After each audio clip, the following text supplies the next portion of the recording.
EWS versus merit మనం చూసినట్టయితే చాలా ఉద్యోగాలలో ఈడబ్ల్యూఎస్ మెరిట్ ఎస్సీ ఎస్టీ వాళ్ళ ర్యాంకుల కంటే చాలా చాలా తక్కువ ర్యాంకులు వచ్చిన సందర్భాలు కనిపిస్తూ ఉన్నాయి.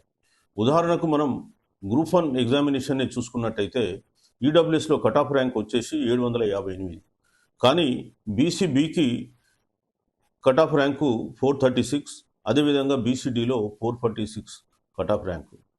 మనం రాష్ట్రంలో వివిధ జిల్లాలలో డిఎస్సి కట్ ఆఫ్ మార్కులు చూసినట్టయితే ఈ డిఎస్సిలో టీచర్ రిక్రూట్మెంట్లో వచ్చినటువంటి కట్ ఆఫ్ మార్కులలో ఆదిలాబాద్ జిల్లాలో ఈడబ్ల్యూఎస్ కట్ ఆఫ్ ర్యాంకు 1948, కానీ ఎస్సీల కట్ ఆఫ్ ర్యాంకు 493, ఎస్టీలది 451. ఇది రాష్ట్రంలో వివిధ జిల్లాలలో టీచర్ రిక్రూట్మెంట్లో డిఎస్సిలో వచ్చినటువంటి కట్ ఆఫ్ మార్కులు. ఈ విషయాన్ని మేము మా పుస్తకంలో సామాజిక న్యాయమే బీసీ నాదం బీసీ వాదం పార్ట్ 2లో పొందుపరచడం కూడా జరిగింది.